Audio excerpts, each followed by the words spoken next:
Welcome, everybody, and welcome, fellow patriots. Welcome, fellow deplorables. Welcome, fellow dregs of society. I can't wait till what the liberals call us next. But welcome to the Conservative Commandos radio show. I'm Rick Trader, coming to you from the studios of the Conservative Commandos radio network and around the world on Al Gore's amazing internet with TalkStream Live, iHeartRadio, TuneIn, American Political Radio, AM, FM 24/7, Leading Edge Radio Network, and now you can see us on the AUN TV network in California.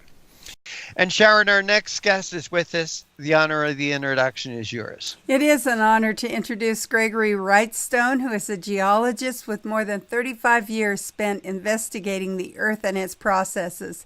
He is also the author of the new book, Inconvenient Facts, the science that Al Gore doesn't want you to know. Gregory, welcome back to the Conservative Commandos radio show. Thank you very much, Sharon. Good to be here. It's great to have you, especially to talk about the California burning, fewer fires made worse by misguided policies. I live in Reno, so we're pretty close to the Paradise Fire here. Yeah. And we're hearing horrible stories coming out of that, of course, and we're praying nonstop for the folks that have just been completely out of their homes. But I found your article to be interesting. Jerry Brown, of course, wants to blame President Trump. He's looking for anybody to blame, actually. And, of course, his latest one is that it's all has to do with global warming. Can you talk to us a little bit about where he's searching? He's searching in all the wrong places for the culprit of this, isn't it, Greg? Yeah, he is. And actually, I think one of the main gists of my article is that these California wildfires, there is a human element to it. And I think really we should start, let's go back to the basics. There are three primary ingredients you need for significant wildfires to occur. One is an ignition source, you need fuel, and you need aridity or drought. And all three of those things that contribute to wildfires, there's a human impact there. And if we look at ignition sources, we see that according to USGS fire expert John Keeley, he says 95% of the California fires are human caused. And that might be, most of those are electric lines, transformers flaming out, or it might be a lawnmower that catches fire. But 95% of ignition sources in California are human. And we've also seen that over the last 50 years, we've increased the number of people, or homes actually, that are in fire-prone areas from 600,000 to 6.7 million. So now we've got human causes, a lot more people out in the woods building homes where they maybe shouldn't, in fire-prone areas. So the natural assumption there would be that we should see an increase in fires. And that's what most people believe, and that's what I thought there was until I actually looked at the data. But the evidence is stark.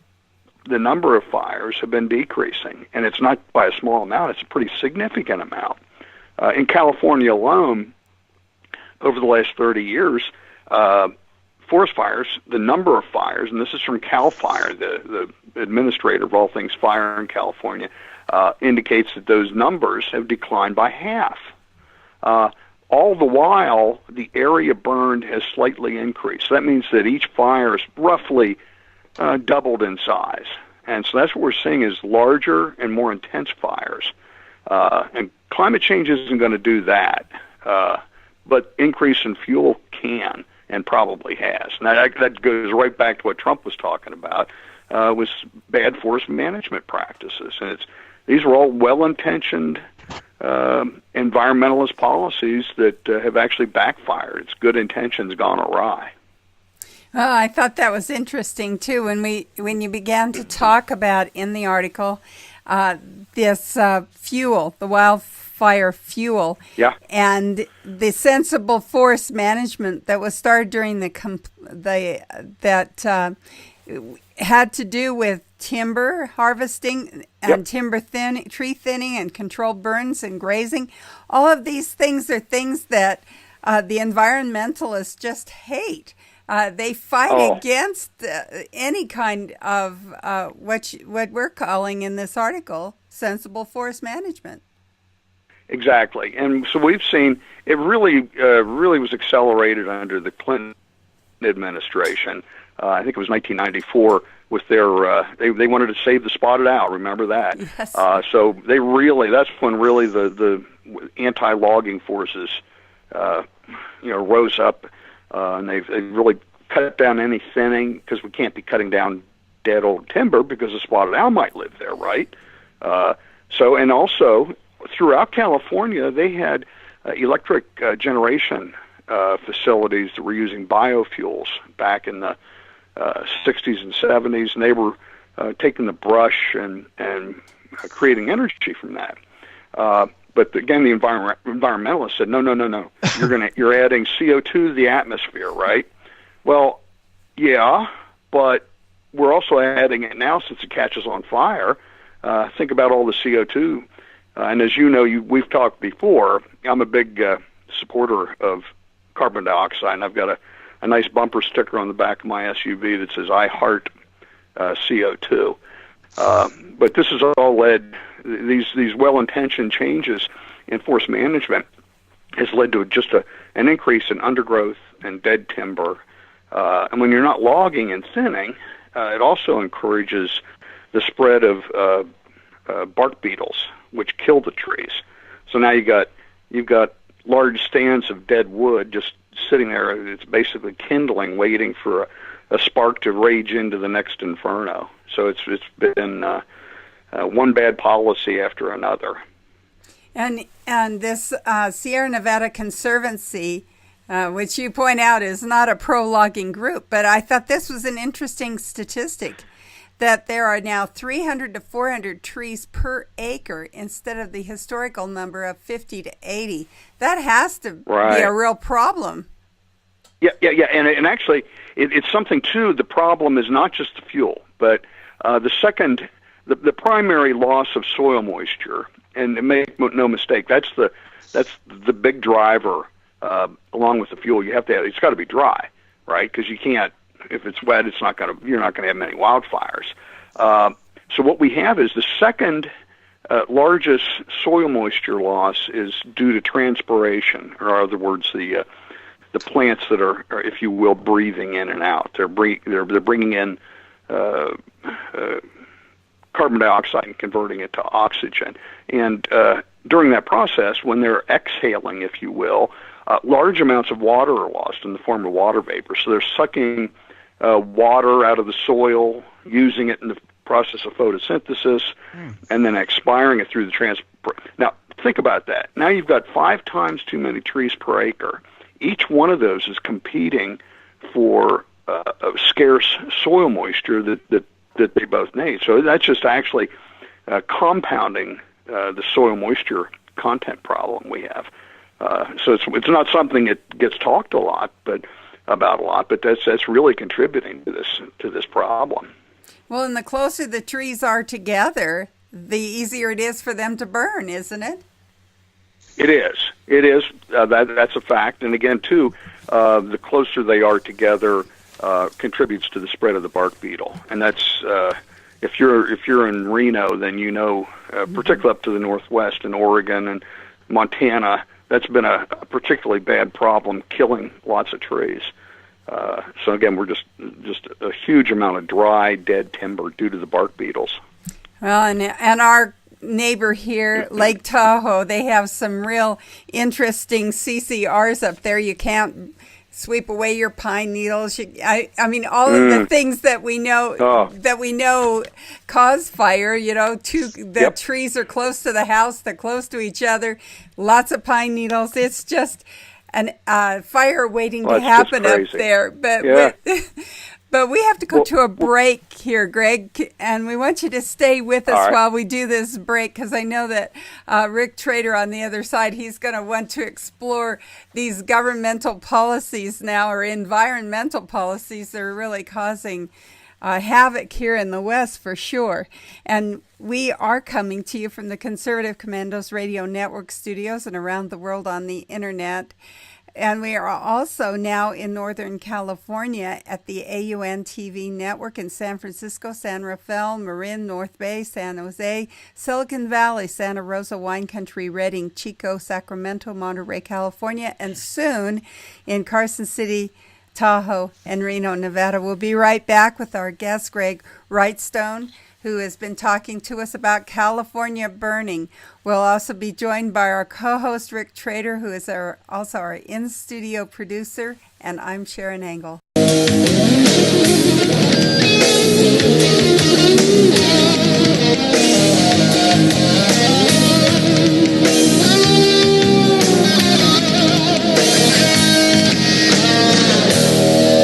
Dish TV is better than cable TV. Here's why.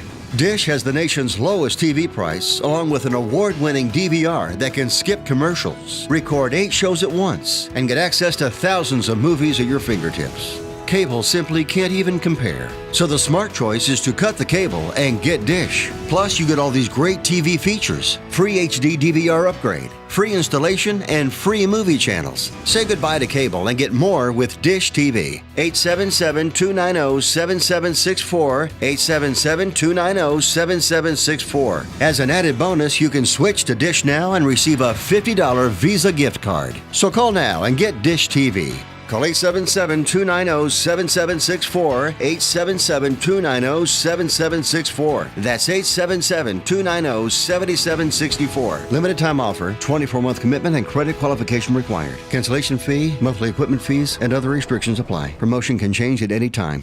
Have you been leasing a property for your business or renting storage space? Are you tired of paying rent year after year? Call the experts at General Steel to own a building at up to 30% off now. I'd been renting a building and paying someone else's mortgage, but General Steel showed me how I could own a space tailored to the needs of my business and for less than renting. Call General Steel now at the number on your screen for our current building specials and to price your metal building system today. My building's the dream I've had since finishing my house 14 years ago. I've been using it for a garage, workshop, and storage area for my tools and equipment, and I can't believe how great it turned out. The economy is improving and the price of steel is expected to rise. Stop waiting. It could cost you thousands. Call General Steel now to see how you can own for less than you thought. Stop waiting to start your business or expand your operation. Call General Steel now. Call 877-484-7002. My healthcare costs were going to double this year. Doubled. Doubled. It was down to healthcare or my student loans. I found a better way. It's neighbors helping neighbors. Liberty Health Share. It's freedom from insurance. At Liberty Health Share, we support each other and keep health costs down. We're changing the way you're paying for health care. This is the way it should be. We're all in this together. We're changing the way you pay for health care. The movement to help each other is growing. Liberty Health Share. This is the way it should be. This is how I make a difference. Healthcare costs are skyrocketing. The third-party pay system is the culprit. It's taking money out of our pockets. Liberty Health Share has solved that issue by being self-pay patients sharing our medical bills. Liberty Health Share is a grassroots movement all across America, where people are abandoning the insurance model and instead are meeting each other's costs in community with one another.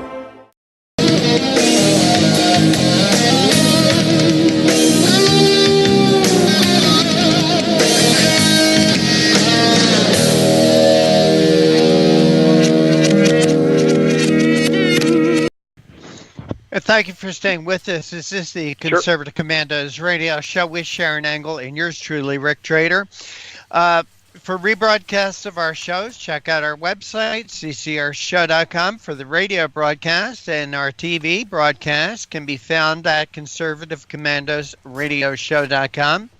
Please like us, friend us, and follow us on Facebook and on Twitter. Our guest this segment is Gregory Wrightstone. He's a geologist with more than 35 years of experience, and he's the author of the book Inconvenient Facts: The Science That Al Gore Does Not Want You to Know. Greg, thanks for holding through that break. We appreciate your time. Sure thing. Yeah, if anybody's interested, I've got a page on my website, which is inconvenientfacts.xyz, that's devoted to forest fires. So that's some of the things we'll be talking about. I have some interesting charts from peer-reviewed studies that are up there, and I've also written a recent commentary that Rick and Sharon both have in front of them called California Burning, and it's really devoted to the data that we'll talk about today about the California fires right now. All right. Well, I'll tell you what I would like to get. I'd like to get one of those bumper stickers that says, I heart CO2. I'll send you one. I appreciate it. But tell our audience, this whole idea of CO2. Tell our audience why you love CO2. Oh, how many hours do you have? Well, we got about another 10 minutes, actually. Well, okay. No, there are, the evidence is stark and clear and overwhelming of the benefits of carbon dioxide. We know through thousands of laboratory experiments that, just for example, a 300 part per million, we're at 400 parts per million right now, about a 300 part per million increase on plant growth of crops will increase plant productivity by 46%. That's a good thing, right? We can increase crop production by 46%. Yeah, that's really good. And that's just from CO2 fertilization alone. There are benefits of CO2 increases on things like we're talking about today: forest fires, droughts, intense heat waves. The soil moisture content of the earth is increasing significantly, and part of it's due to increased precipitation, believe it or not, due to increasing heat, but also plants. We talked a little bit about the transpiration process. Because of increasing CO2 fertilization, plants require less water. Their pores, the stomata, are smaller, so they're not using as much water, and that's a tremendous drain of soil moisture. So what we see is that the earth is actually greening. In other words, vegetation's increasing across up to 50% of the earth, while only 4%, this is according to NASA, only 4% of the earth is what they call browning, or in a process of desertification, just opposite of what we're being told. And this is in part due to CO2 fertilization effect. And we see this with tree growth is enhanced. There's a whole litany of beneficial effects that we get that build on each other when we see increasing carbon dioxide. And we will also say that the increasing temperatures that we see historically, if we look over the last 4,500 years, we've always seen a tremendous, interesting relationship between a rise and fall of temperatures and a rise and fall of civilizations. That civilizations have always thrived in the warmer periods, warmer than we are right now. We see great crop growth. So we get an increase of increasing CO2, increasing temperatures. We see a consummate increase in crop growth and food production. And we need food. We need food. Greg, I wanted to talk with you about climate change.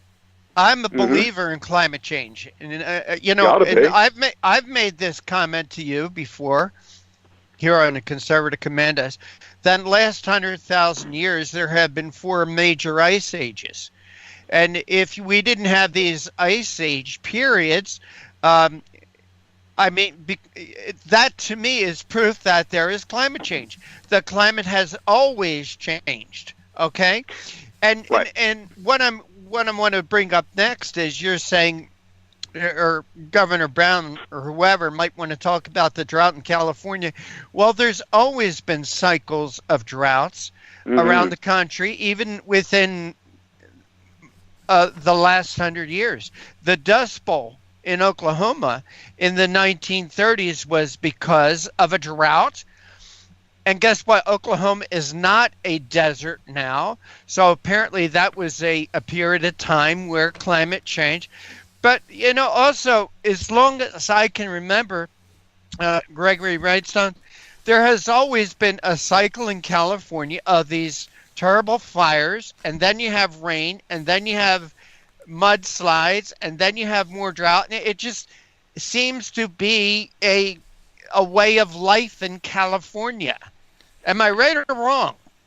It is. There's a long history of fire in the Southwest, in California in particular. Right. Before the gold rush, and we really had many people moving out there, the Native Americans encouraged that. There were almost annual fires, and they did that because it encouraged the game that they were hunting.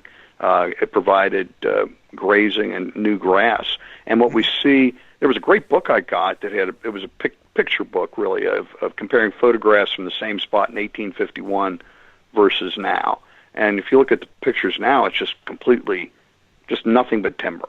But Right. back then, there were huge, large grasslands that were with stands of oak and pine. A lot of these pine trees didn't have any lower limbs until you got up to about 20 feet. And that's because as these fires would sweep through, they'd take off the lower limbs, and then each fire that would sweep through was not very intense because it was just burning off the grass.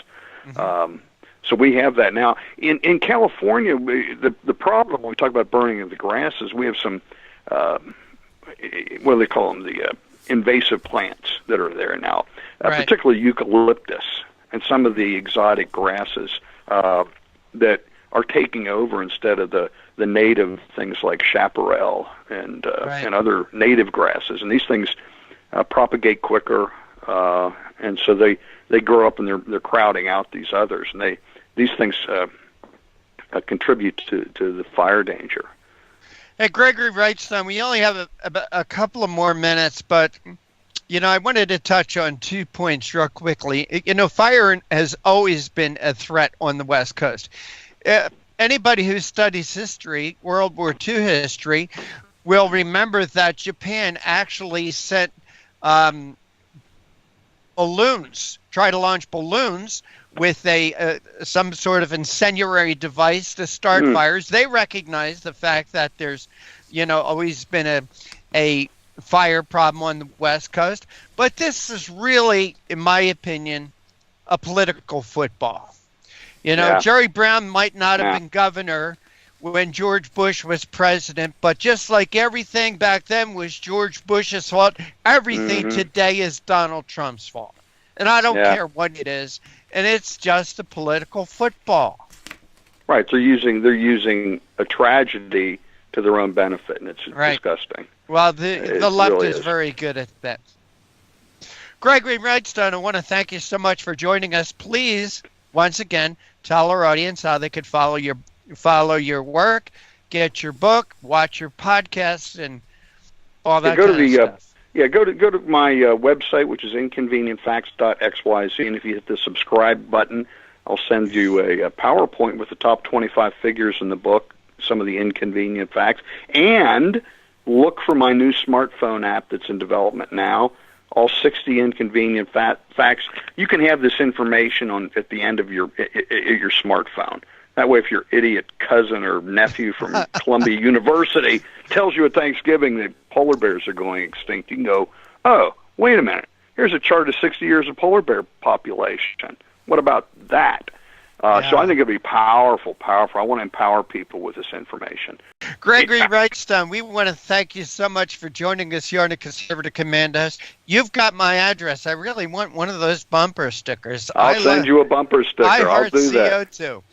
Take care and God bless. Righto, thanks. And you are listening and watching the Conservative Commandos radio show with Sharon Angle and yours truly, Rick Trader.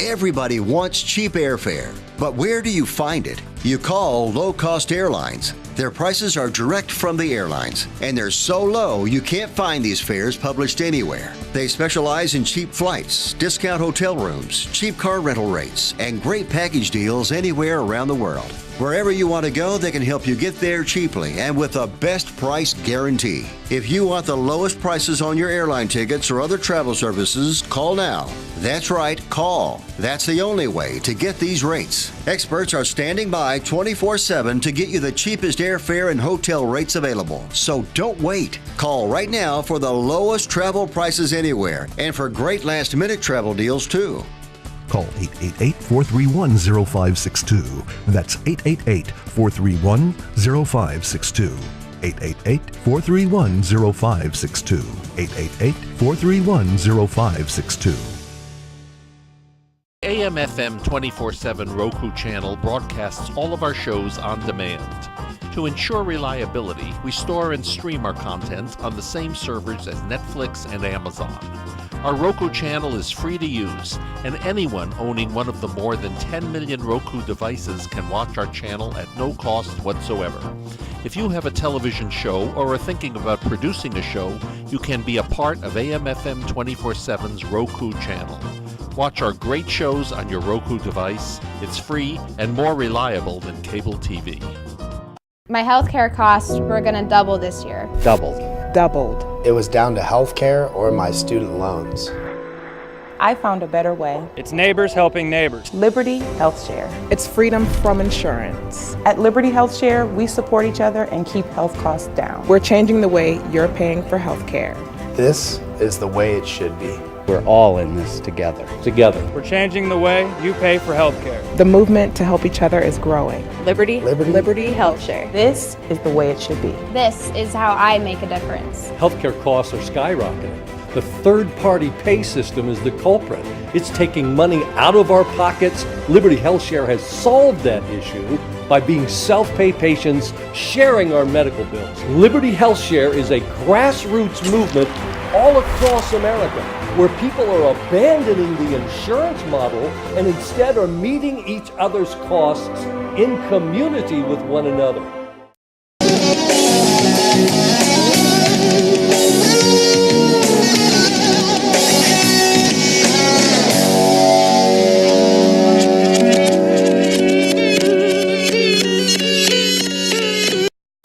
Welcome back to the Conservative Commandos radio show with Sharon Engel and yours truly, Rick Trader.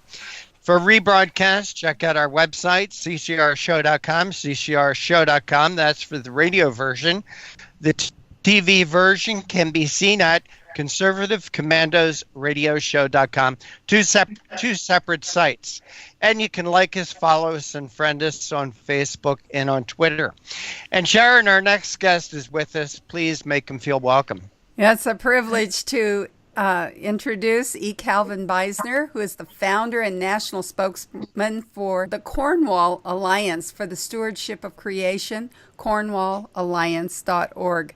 He is the author of a dozen books and over 1,000 articles. He's a former associate professor of historical theology and social ethics at Knox Theological Seminary and of interdisciplinary studies at Covenant College. Calvin, welcome back to the Conservative Commandos radio show. Well, thank you very much, Sharon, and Rick as well. It's great to be back on the show, and I think we've got some fun stuff to discuss today. Well, it's at least fun. You've written an article called Are Georgia Summers Getting Hotter? Of course, we're always after this global warming thing, and we want to know, was it hotter this summer in Georgia? No. Well, of course, that depends on hotter compared with what. I suppose if you're comparing it with back in, say, 1815, which some climatologists, historical climatologists, refer to as the year without a summer because of the explosion of Krakatoa, the volcano in Indonesia, that put so many aerosols into the atmosphere that it actually blocked a lot of sunlight for almost an entire year. If you're comparing it with that, yeah, it was hotter than that. If you're comparing it with the middle of the Little Ice Age, which ran from about 1350 to about 1750 or thereabouts, yeah, it's warmer than it was then. But it was not warmer this summer than it's typically been over the last roughly about 150 years. As a matter of fact, it's been slightly below average for that period. Well, you have an interesting chart. I liked looking at it in your article. And it says the average summer temperature for Georgia from 1895 to 2018, and it looks like we did not so great, actually, as far as heat. It wasn't a heat wave, as you said. The heat wave actually came someplace around 2011 and way back in 1951. Is that right? Something like that, anyway. Yeah, that's correct. Around about it looks like about 1954 or thereabouts, was the warmest temperature in the record for average summer temperature over that period. And around about 2010 or 11 was the second warmest. But as a matter of fact, seven out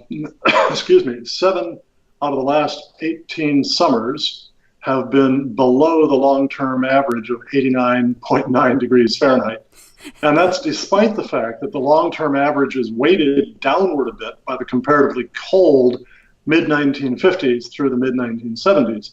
The overall trend for the entire 12 and a quarter decades is roughly 3/4 of a degree Fahrenheit cooling. Cooling. So much for global warming. I know that they actually have changed their terminology. They don't like that global warming anymore because of statistics just like yours that have just said, no, that's not the fact. Now they're going to climate change. And of course, what's your thought about, shall we call it climate change? Shall we call it global warming? What shall we call this? I think what we should call it is nature doing what it's always done. The change in terminology from global warming to climate change has been largely a matter of what goes on in the mainstream media. The scientific community has used the phrase climate change for a very long time, since the 1970s. And when the Intergovernmental Panel on Climate Change under the United Nations Framework Convention on Climate Change was started in 1989, it had that name, Intergovernmental Panel on Climate Change. But the media are always looking for ways to communicate more simply, and so instead of climate change, they latched onto global warming, and that was their song for a long time until it became clear that the temperatures just weren't rising as fast as what the alarmists had said they would do. So eventually the media came into line, and now they think in terms of climate change. But if you read carefully, they're still always expecting that we're going to be much warmer in the future, despite the fact that the computer climate models on which they depend have overestimated warming by at least 2 to 3 times what's been actually observed over the last, say, roughly 39 years, the period in which we're able to measure global temperature from satellites.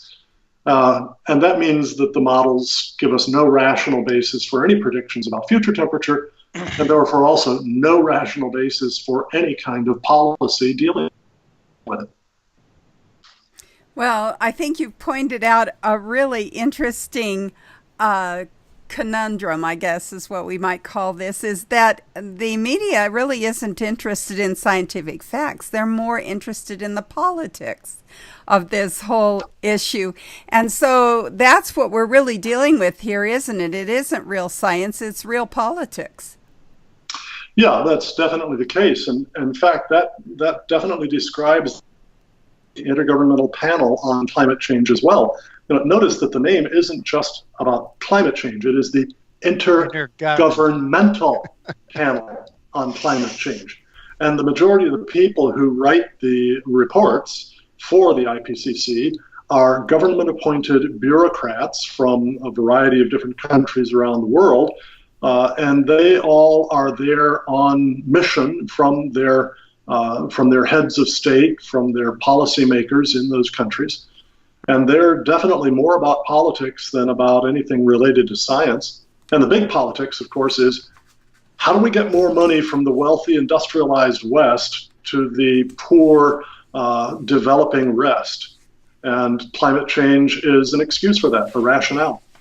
Well, I noticed that you are a professor of historical theology and social ethics at Knox Theological Seminary. So that brings me to this question, which is this global warming brings me to this idea that these bureaucrats representing these countries are globalists. And of course, our president's taking a lot of heat for being an Americanism person, and of course they're trying to make that sound like there's something wrong with that. But this globalism is really kind of contrary to what we on the Christian right, the conservative right, really want for our country, isn't it? Well, it sure is. And this globalist outlook goes back long before the fears about global warming. It goes back to the fears about global cooling as well in the 1960s and 70s. And it goes back to fears about overpopulation stretching literally centuries before that.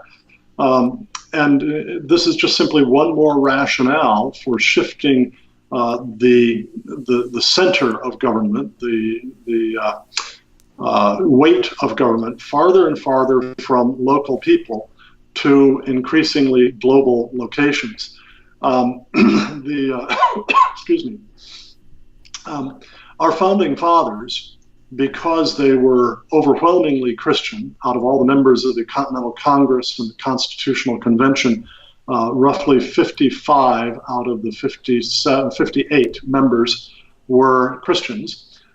They had a doctrine of human nature that says that we're all sinful. And because of that, you can't trust anybody with unaccountable power. So they believed in a government of separation of powers and checks and balances, things like that. Well, if you only have a global government, it's nigh on to impossible for citizens to have any significant impact as to who governs and how.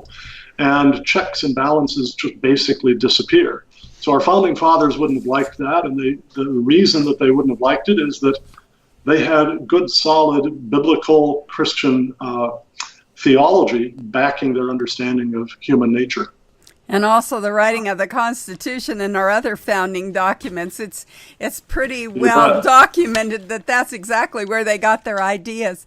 We are coming to you from the Conservative Commandos Radio Network studios and around the world on the internet, also on AUN TV network in San Francisco, San Rafael, Marin, North Bay, San Jose, Silicon Valley, Santa Rosa, Wine Country, Redding, Chico, Sacramento, Monterey, and soon in Carson City, Reno, and Lake Tahoe, Nevada.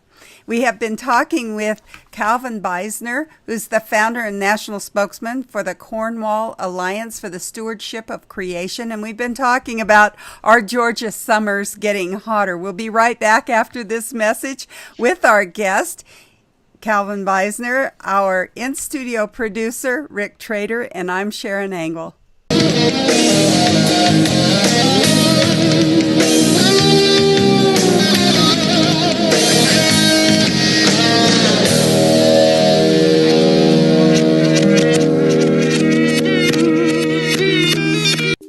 Friend, do you remember when it felt good to withdraw your cash from the bank to expand a business, go on vacation, or buy a new car? Well, today, withdrawing your own cash has become a very risky business, according to The Secret War, a shocking new research report. I just read it. And folks, I was amazed to learn why banks are now required to spy on us for the government and then report any suspicious or unusual behavior. I suggest you get The Secret War free.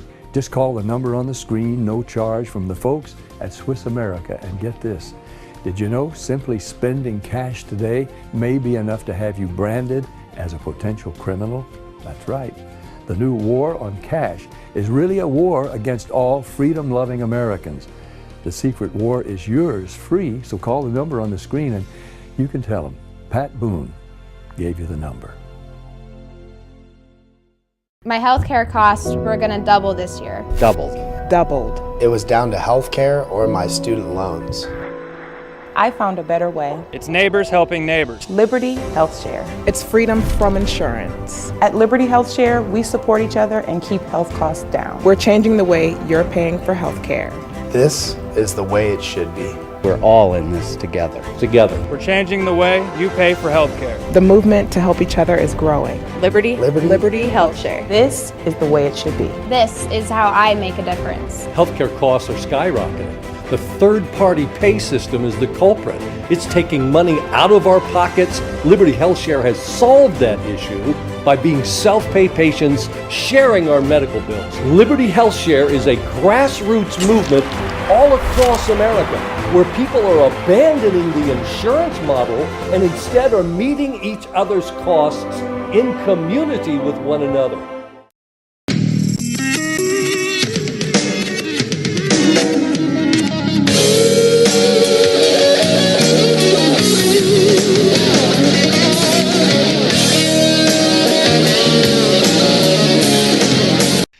Welcome back.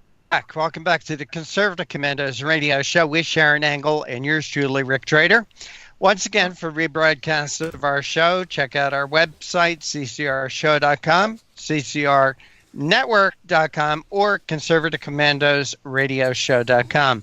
Our guest this segment is Kevin Weissner. He's the founder and national spokesman for the Cornwall Alliance for the Stewardship of Creation. Cal, thank you for holding through that break. We really do appreciate your time. Glad to do it. Hey, Cal, what does tell us what the Cornwall Alliance do? Well, we're a network of just under 70 scholars. About a third of us are natural scientists, including some of the world's top climate scientists. About a third are economists, specializing most of them in either environmental or developmental economics. And a third of us are theologians, philosophers, ethicists, and pastors. And our mission is to educate people for what we call biblical earth stewardship. That is, men and women working together to enhance the fruitfulness, the beauty, and the safety of the earth to the glory of God and the benefits of our neighbors, so that we're really addressing the two great commandments, to love God and to love neighbor. And second, economic development for the very poor. Think in terms of places like sub-Saharan Africa, parts of Asia and Latin America, where we recognize, both in terms of biblical ethics and in terms of historical evidence, that whole societies grow out of poverty because they embrace a combination of some social institutions like private property rights, entrepreneurship, free trade, limited government, the rule of law, and they embrace abundant, affordable, reliable energy, without which no society ever has grown out of poverty or can stay out of poverty. And then third, our three main focuses, so to speak, is the proclamation and defense of the gospel of Jesus Christ, the good news that sinners like you and me can be reconciled to God by faith in Jesus Christ. Well, sorry about that. I just had to throw that in. Hey, Cal, I'm glad you. I'll bet you anything you're not going to say you're not a sinner. Cal, I'm glad you went into all that, and especially when you're talking about poor and things like that, because also in the early part of the interview with Sharon, you talked about the Little Ice Age. Could you educate me and our listeners how mankind was affected by the Little Ice Age? And for people who want to drive the temperature of the planet down, how could that possibly affect people in the future, if in fact mankind could affect weather change like that? Which is a very, very big if. The testimony of history is that for human thriving, warmth is far, far better than cold. And what we found in the Little Ice Age was that because of poor harvests, nutrition fell drastically, hunger and starvation increased drastically, and those made people much more susceptible to serious diseases, including deadly diseases like the plague. So basically, during the Little Ice Age, especially because of the plague, Europe lost a third of its population just in a short period. We can also look at it this way. In terms of the health effects of exposure to either extreme cold or extreme heat. Cold snaps kill 10 times as many people per day as do heat waves. So people can adjust to heat much better than they can to severe cold. If we have global cooling, we're going to have shorter growing seasons because it will get cold enough to freeze earlier in the fall, and it'll stay cold enough to freeze later in the spring.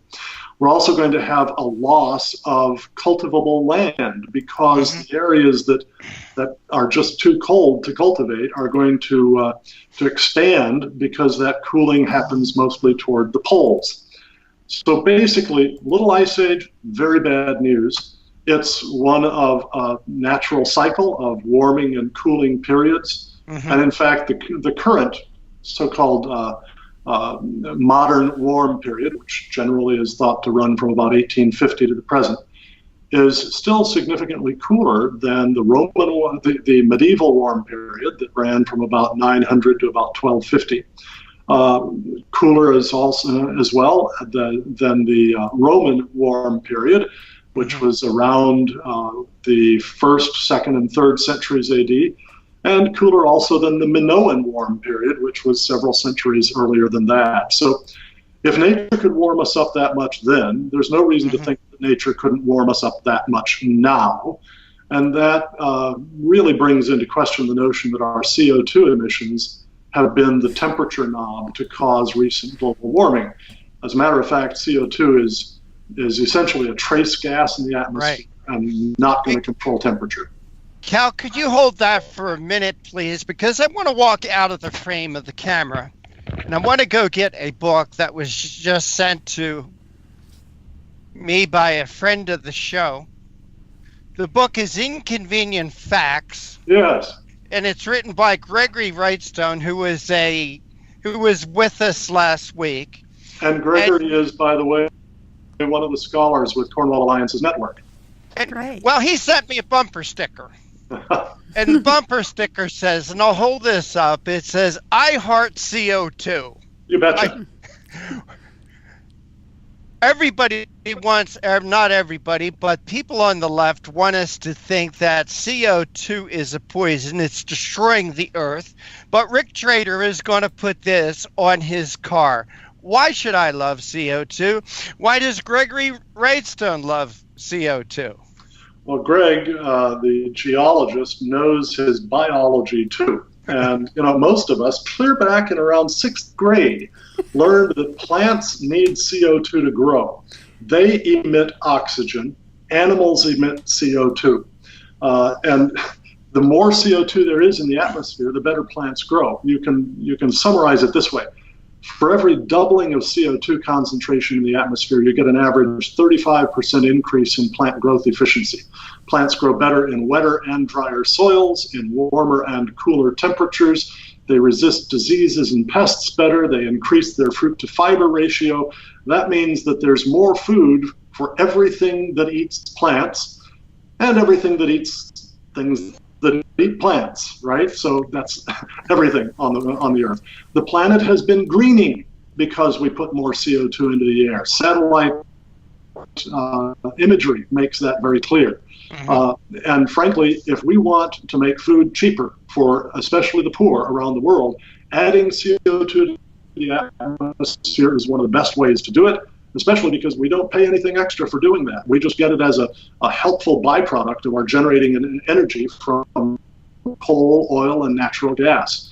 One major study reviewing thousands of individual studies done over the last roughly 50 years by Craig Idso of the Center for the Study of Carbon Dioxide and Global Change concluded that from 1960 to 2012, added CO2 in the atmosphere added roughly $3.2 trillion worth of agricultural output.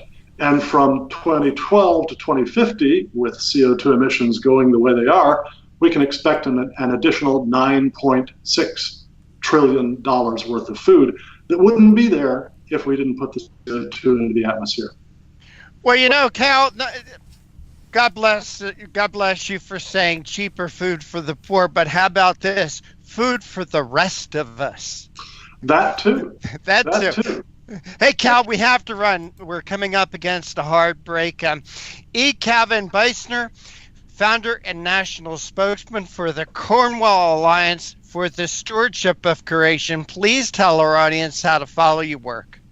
Well, they can go to cornwallalliance.org and sign up for our free email newsletter. And, by the way, from now to the end of this month, we are offering, as our way of saying thank you for a donation, tax deductible, of any size, a free copy of Dr. Roy W. Spencer's new book, Global Warming Skepticism for Busy People. So if you go to cornwallalliance.org, click on the donate button, and make a donation of any size and ask for Global Warming Skepticism for Busy People, we'll be glad to send you a free copy of that. All right, that sounds like a deal to me. E. Calvin Beisner, we want to thank you so much for joining us. Take care. God bless. Well, thanks very much. Take care. God bless both of you. Sharon, great meeting you. Thank you. And you are listening and watching the Conservative Commandos radio show with Sharon Angle and yours truly, Rick Trader, coming to you from the studios of the Conservative Commandos radio network and around the world on Al Gore's amazing internet with TalkStream Live, iHeartRadio, TuneIn, American Political Radio, AM/FM 24/7, Leading Edge Radio Network, and now part of the AUN TV network. Well, I'm sure you've heard or maybe you've heard what's going on between Russia and the Ukraine as far as Russia blocking Ukraine from entering the Black Sea. There may be another reason for this that not too many people are talking about, but our next guest will. Don't go away. We'll be right back with J.D. Gordon.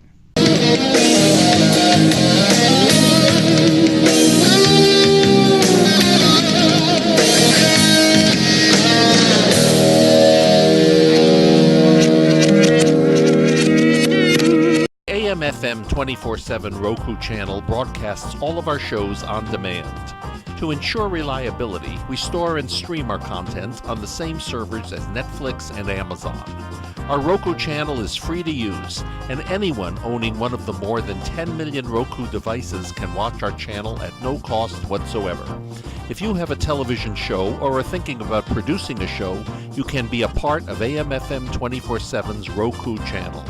Watch our great shows on your Roku device. It's free and more reliable than cable TV. My healthcare costs were going to double this year. Doubled. It was down to healthcare or my student loans. I found a better way. It's neighbors helping neighbors. Liberty Health Share. It's freedom from insurance. At Liberty Health Share, we support each other and keep health costs down. We're changing the way you're paying for health care. This is the way it should be. We're all in this together. We're changing the way you pay for health care. The movement to help each other is growing. Liberty Health Share. This is the way it should be. This is how I make a difference. Healthcare costs are skyrocketing. The third-party pay system is the culprit. It's taking money out of our pockets. Liberty Health Share has solved that issue by being self-pay patients sharing our medical bills. Liberty Health Share is a grassroots movement all across America where people are abandoning the insurance model and instead are meeting each other's costs in community with one another.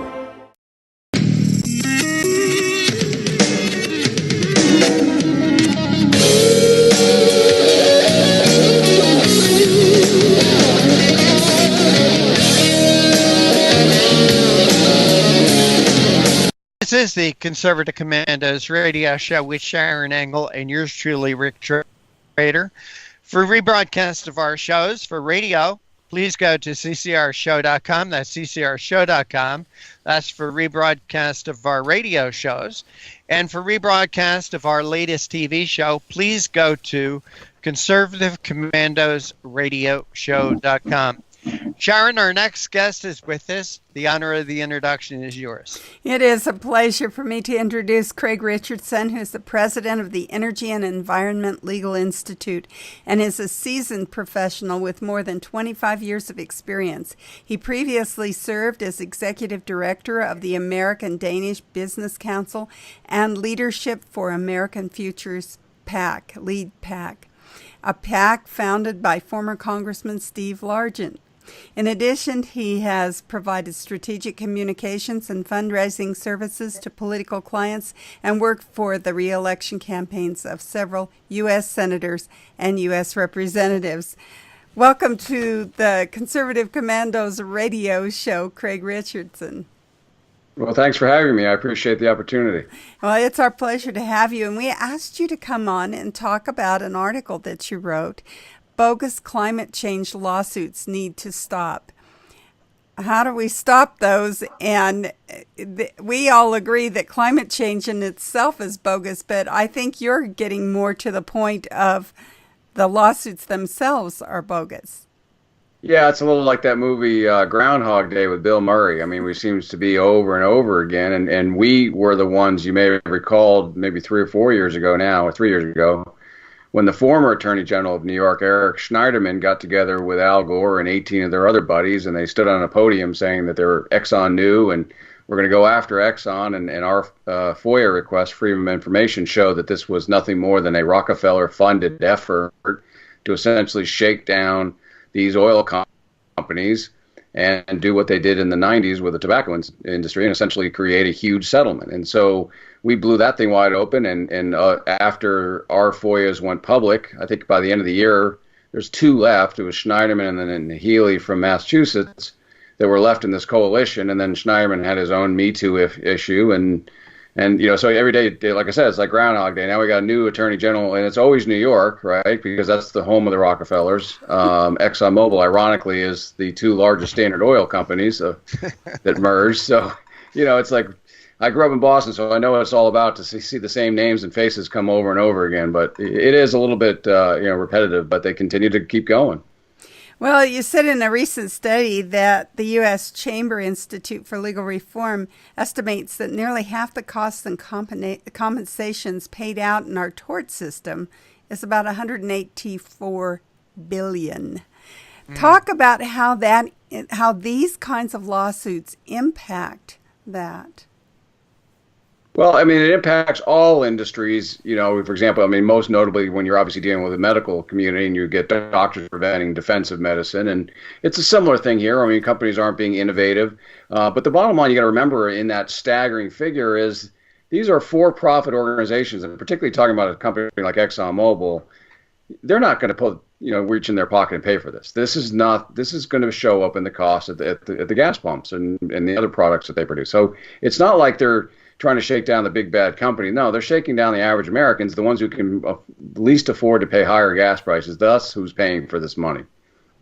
Well, and you also say in your article that this most recent arbitrary lawsuit aimed at Exxon is no more than the latest in a series of shakedowns by attorneys in this country. So I want you to talk about who gets that money. They're shaking us down, but who's actually getting rich off of all this? Well, again, I think if you look at the tobacco settlement of the 1990s, and that's what they modeled this after. Our original FOIA showed that they had, before the Gore and Schneiderman plan was hatched, they actually met in La Jolla, California in 2012, funded by the Rockefeller Foundation. They literally used the words, we want to replicate the tobacco settlement type of deal. Only that's the tobacco settlement on steroids when you compare the tobacco industry to the oil and gas industry. So that's their ultimate thing. And you've got the greedy trial lawyers are going to get their share. But most of all, you're going to get the states who are going to get their share. And the tobacco company is still the gift, settlement is still the gift that keeps on giving. I mean, a lot of these states will run ads and PSAs and things that have nothing to do with health. And it's all funded by the tobacco settlement. So that was their ultimate goal. That continues to be their goal, is essentially to try to take a piece of this company. And quite honestly, I'm not saying that Exxon's a victim in all this. They're playing both sides of the mouth as well. I mean, they're in for carbon tax. They're all in on these other programs. So, and I saw that in the tobacco industry as well. I mean, in the end, this is essentially lawyers from the companies and lawyers from industry and lawyers from the environmentalists. And the ones that are left out in the cold are the American consumers, regardless of where you live. Well, as a state legislator here in Nevada at the time of the tobacco settlement, what we saw was that they actually were killing the golden goose that laid that egg by all of the anti-tobacco stuff that they were doing, people stopped smoking as much. And so the settlement went down because it was based on a percentage of sales. And so what we thought was going to be a great boon for the state has actually turned out a little less than a happy thing. We should have actually settled for just a lump sum and gone on rather than taking these percentages. And I see that kind of looming out there for things like Exxon, because when they attacked coal, Exxon coal just really hit the bottom here. Are they at all looking at those repercussions? Are they at all thinking about what they're doing when they begin to sue these companies? Well, I think there are so many layers to this, and behind the scenes, and they're not maybe necessarily directed to this one, but you got the Tom Steyers and the Bloombergs of the world. See, they're all in, not only in shaking down the oil and gas, but they're also all in green energy. The whole renewable energy effort is essentially to shift the use from traditional fuel sources, whether you're coal or you are, or natural gas, to green energy. And so they're already locked in that industry. So the whole thing is it's really a multi-level Ponzi scheme that these people are doing. And in the end, you got a bunch of really bright lawyers out of Manhattan who get together and connive and say, how can we mess around? And then all you need to do is drive through Kentucky, West Virginia, Colorado, parts of Wyoming, and see what they've done to those communities. They've essentially destroyed those communities which rely on coal. Those are great jobs. They've been multi-generational jobs. They're great for our economy, great for our businesses, and they're essentially saying, no, we as New Yorkers want to take all your money and to hell with you, basically. And so it really is that simple, and that's what these people are. They're greedy. Well, and I'm glad that you pointed that out, that they have nothing forward-looking. They're all about giving us rhetoric that somehow they're going to save the planet for the next generation, but really they don't care about the next generation, as you point out. They're destroying jobs. They're out there destroying industries. And it's just for the dollar that I can make today. That's what it looks like to most of us sitting out here being shaken down, as you say. Yeah, and if you want to know where this leads to, just turn on the television and look what's happening in Paris. I mean, look what's happening in France. That is a revolt. Literally, I feel like it's 1940 again, or 1789, or whenever maybe there's I can't remember exactly the French Revolution. It's like deja vu all over again. But you know what they're fighting over? Gas prices. They can't drive their cars anymore because gas is $7 or $8, $9 a gallon over there, and that's where this leads. If you start taking away and jacking up people's fuel sources and fuel prices, that's what you're going to get. You're literally going to get rioting in the street, and and we don't. Thank God we have this president, because he came in, he ran on a platform of energy dominance. I'll ask you an open-ended: which country has the best emissions record right in the world right now? It's the United States. We are the cleanest of all. We don't even need any of those climate change policies like the Paris Accord. We're already achieving that based on some switches over to natural gas and some other efforts. We don't need a draconian regulation and to sue everybody to get there, because in the end we're all conservationists. That's the bottom line. We're not crazy environmentalists. We're conservationists. That I couldn't agree with you more about the conservation versus preservation stuff that goes on out here. But I want you now to talk about the solution. Is there a solution? You say it must stop. How do you figure we can stop this?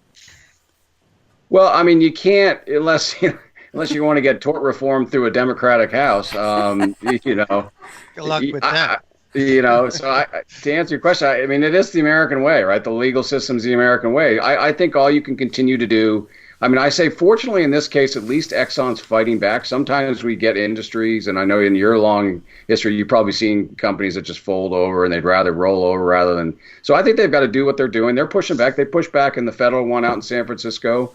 And just lawsuits are two-way streets. There's discovery both ways. I think countersuits are what's good for the goose is good for the gander, right? So I think countersuits. I think people jumping on amicus briefs and things like that. Quite honestly, this kind of exposure through programs like yours.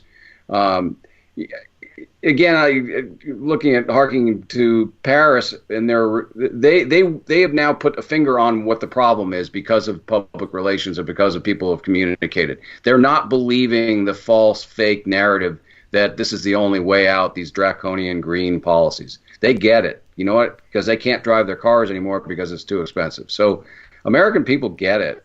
They just need to be, we need to channel that energy. Well, we have to go to a short break, speaking of channeling energy here. Yeah. And we're coming to you from the Conservative Commandos Radio Network studios. And if you'd like to watch us on TV, you can now go to the AUN TV network in San Francisco, San Rafael, Marin, North Bay, San Jose, Silicon Valley, Santa Rosa, Wine Country, Redding, Chico, Sacramento, Monterey, California, and soon to be in Carson City, Tahoe, and Reno, Nevada. We've been talking with our guest, Craig Richardson, about his article, Bogus Climate Change Lawsuits Need to Stop. And we'll be right back with him, our in-studio producer and co-host, Rick Trader, and I'm Sharon Engel.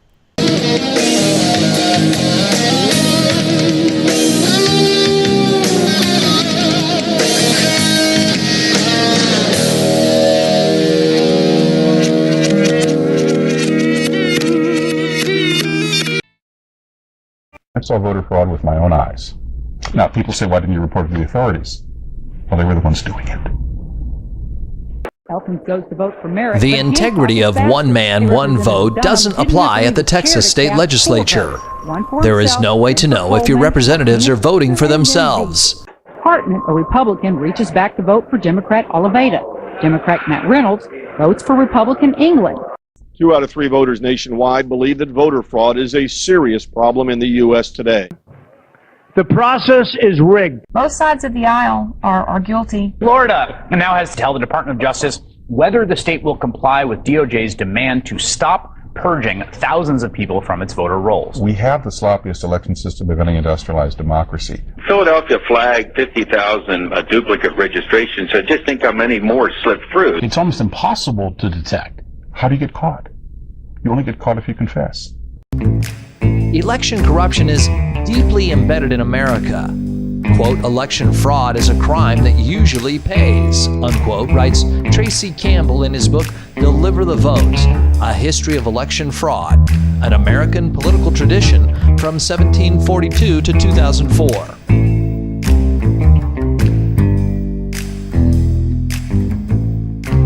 In 1742, the first Prime Minister of Britain in the American colonies, Robert Walpole, was forced to resign. We have a right not to have our vote canceled out by someone who shouldn't be voting, someone who's an illegal alien, someone who's a felon not eligible to vote, someone who doesn't exist.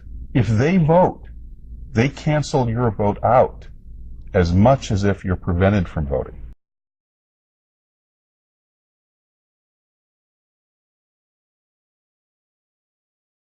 If this is going to be fixed, it's going to have to be a citizen effort. It comes down to, it's the same old question, if not now, when? If not us, then who? This is huge. This is about the democracy and the principles of the United States of America. People say, but why you? Why you? Why not? And if it starts with a fireman, if it starts with a sanitation worker, if it starts with a teacher or a nurse or a caretaker of the elderly, then so be it. It's got to start somewhere. But it's time we come together and fix this problem once and for all. There is no serious person out there who would suggest somehow that you could even rig America's elections. To say that it doesn't exist is an outright lie.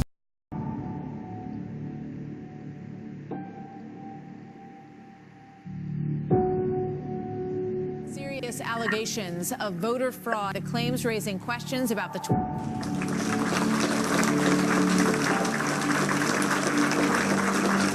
Commerce Secretary Ron Brown and 32 others were on a military plane that crashed today in a violent storm. There are no known survivors at this time. The U.S. Army was funded by the evil entity. I saw voter fraud with my own eyes. To say that it doesn't exist is an outright lie. The process is rigged.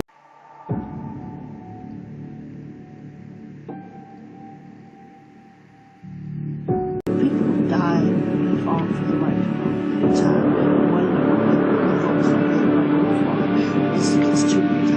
So it's incredibly important now that we draw a line and say, not on our watch.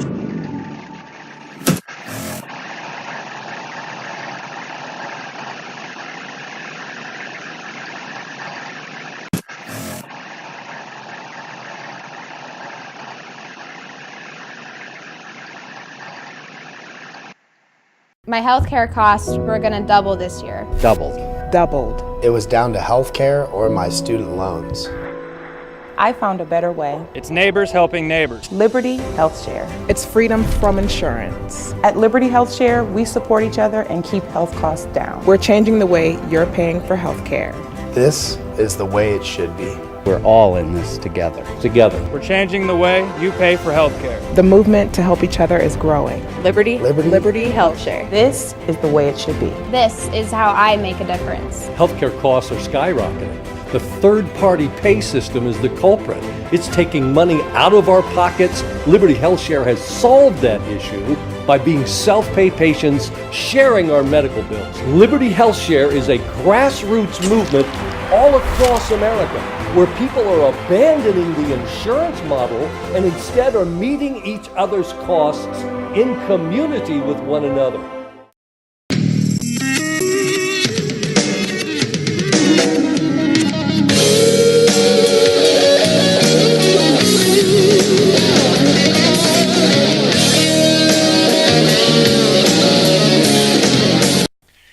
Thank you for staying with us. This is the Conservative Commandos radio show with Sharon Engel. Yes, that's Sharon Engel. And yours truly, Rick Trader. And for rebroadcasts of our show, check out our website, ccrshow.com, for the radio show. TV show can be found at conservativecommandosradioshow.com. Like us, friend us, and follow us on Facebook and on Twitter. Our guest this segment is Craig Richardson. He's the president of the Energy and Environmental Legal Institute. Craig, thanks for holding through that break. We appreciate your time. Sure thing.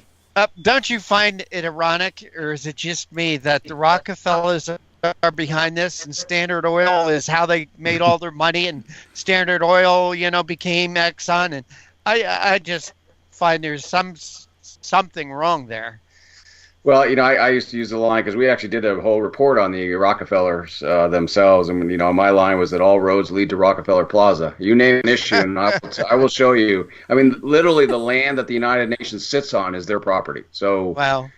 I mean, they are in everything, and the reason we have so many pharmaceuticals in our healthcare because they pushed that in the 30s. You name an issue, and they will have their grubby little hands on it.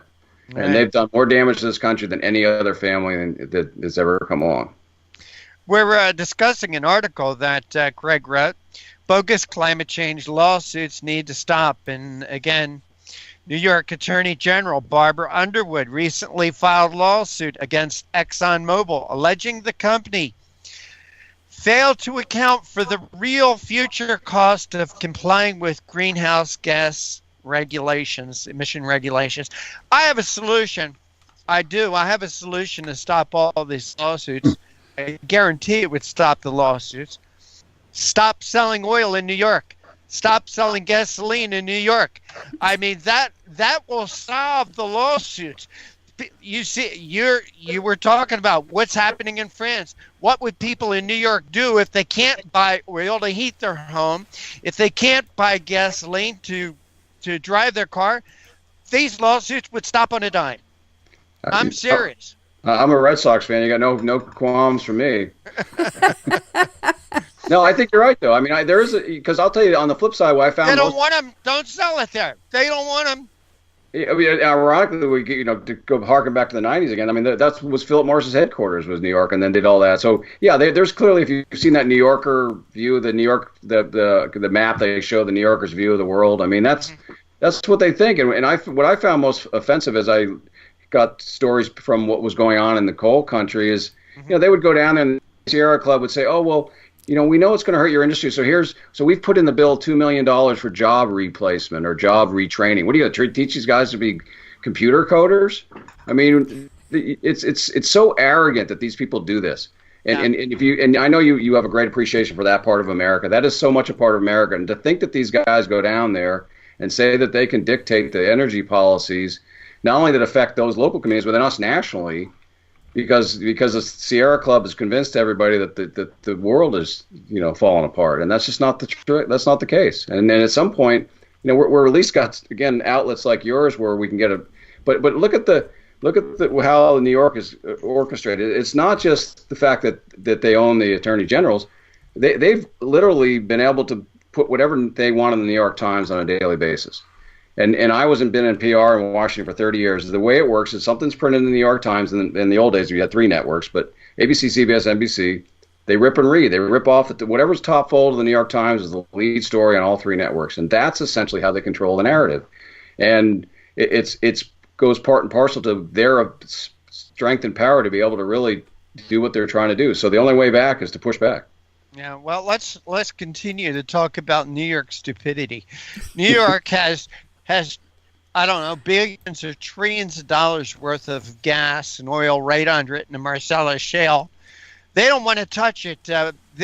Tapping into the Marcellus has been a boon to Pennsylvania, has saved family farms. And it's the Marcellus field is not just confined to Pennsylvania. It goes up into the southern half of New York. And, you know, I would think the people that are in that region would also be up at arms. The fact that they can't tap into it.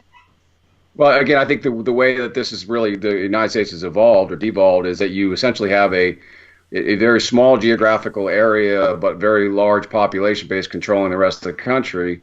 And I think you get outside of Manhattan and get up to northern New York, and I think you'd find a lot of people would agree with you. But unfortunately, the way the political system is that state is as blue as it gets. And the irony is, the first electrical grid power plant was in Niagara Falls. Mm-hmm. They had hydro. They have a lot of hydro there too, right.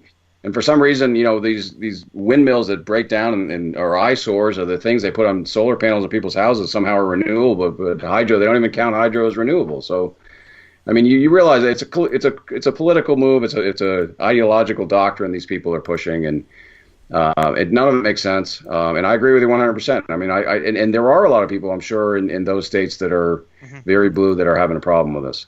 Right. Our guest this segment is Craig Richardson. He's the president of the Energy and Environment Legal Institute. Have you ever been to France? Have I ever what?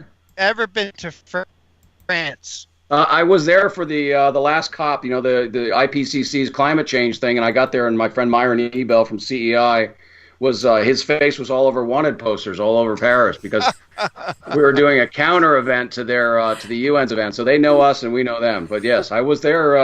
It was actually a couple months after they had the terrorist attack there. Well, I was in France a few times, and one of the things I learned about France, 80% of rural France heats their homes by burning wood. Mm-hmm.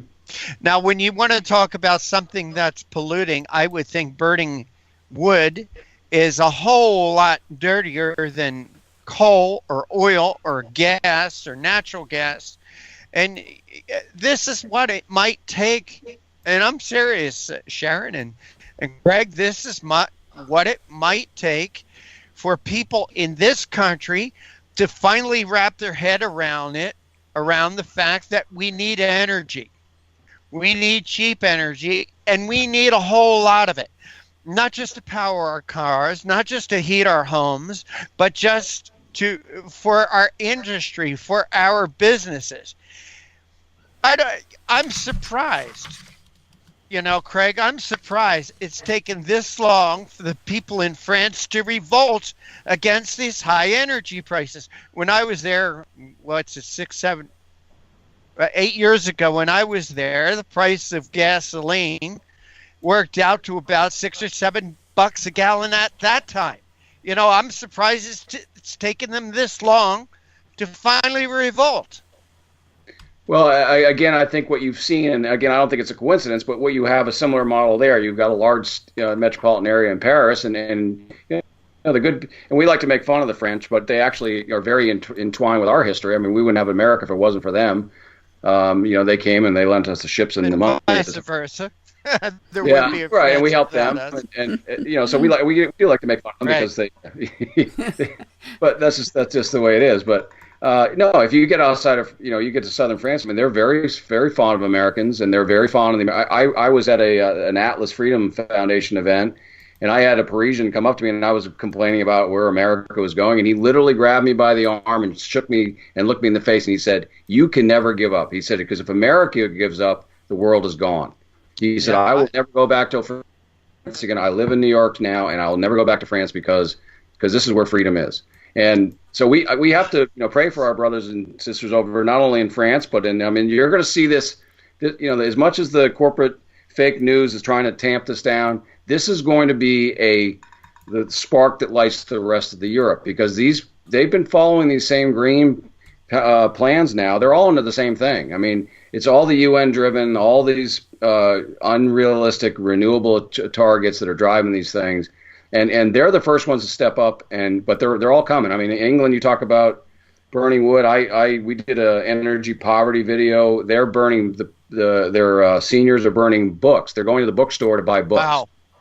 Because they can't afford it. And typical Brits have the wonderful euphemism. They call them winter deaths, and that's what happens when people freeze to death because they can't heat their homes. And there's tens of thousands of those. So, I mean, they've been sweeping this under the rug. They've been using euphemisms for what this is, and it's literally killing their people. And between that and the immigration policies over there, they're saying no mas, and they're literally taking to the streets. Craig Richardson, I wanted to touch on another name, Tom Steyer. All right, Tom Steyer is making noise like he's going to run for president. Yeah, I hope so. You hope so? Well, I hope so too. He's too much of a coward. He would never do it.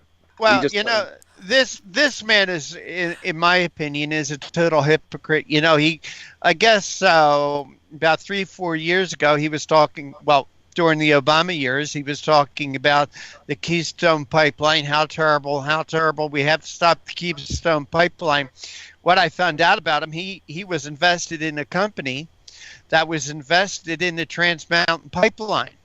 Now, if you shut off the oil coming out of Alberta from coming into the United States through the Keystone Pipeline, an alternative would be to ship it to the west coast of Canada for export to China. Now, how are they going to get that oil from Alberta to Vancouver? Something called the Trans Mountain Pipeline.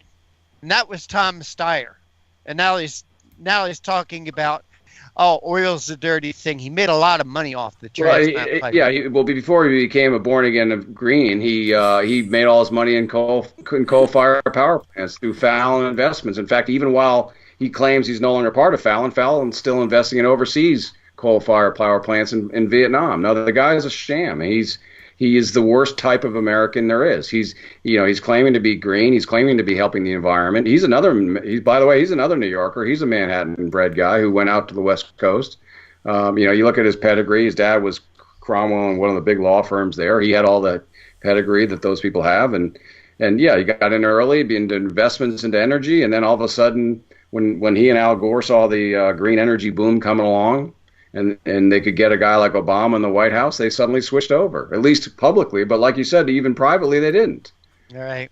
I mean, not bad work if you can get it, I guess. Right. Craig Richardson, president of the Energy and Environment Legal Institute. We want to thank you so much for joining us on Conservative Commandos. Please tell our audience how they could find out more about what you're doing, what you write, and also about the Energy and Environmental Legal Institute. Sure, we have a website, as everybody does, but our URL is eelegal.org. So anytime they want to pop on there, can get whatever we're up to. And this article where we are referring to, where is that? It'll be right in the front, on the top. Yeah, we have a news section right on the top. It'll be right there when we get there. All right. Craig Richardson, thank you so much for joining us. Take care and God bless. Great, God bless. Thanks so much. Appreciate the time. You're welcome. Appreciate your time. And you are listening and watching the Conservative Commandos radio show with Sharon Angle and yours truly, Rick Trader. Don't go away. Sharon and I are going to take a short break, and we will be back with more. Buy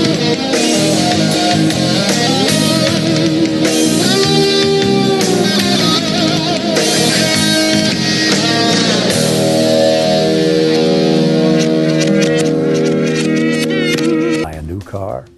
Well, today, withdrawing your own cash has become a very risky business, according to The Secret War, a shocking new research report. I just read it. And folks, I was amazed to learn why banks are now required to spy on us for the government and then report any suspicious or unusual behavior. I suggest you get The Secret War free. Just call the number on the screen, no charge, from the folks at Swiss America. And get this, did you know simply spending cash today may be enough to have you branded as a potential criminal? That's right. The new war on cash is really a war against all freedom-loving Americans. The Secret War is yours free, so call the number on the screen and you can tell them Pat Boone gave you the number. General Steel to own a building at up to 30% off now. I'd been renting a building and paying someone else's mortgage, but General Steel showed me how I could own a space tailored to the needs of my business and for less than renting. Call General Steel now at the number on your screen for our current building specials and to price your metal building system today. My building's the dream I've had since finishing my house 14 years ago. I've been using it for a garage, workshop, and storage area for my tools and equipment, and I can't believe how great it turned out. The economy is improving and the price of steel is expected to rise. Stop waiting. It could cost you thousands. Call General Steel now to see how you can own for less than you thought. Stop waiting to start your business or expand your operation. Call General Steel now. Call 877-484-7002. My healthcare costs were going to double this year. Doubled.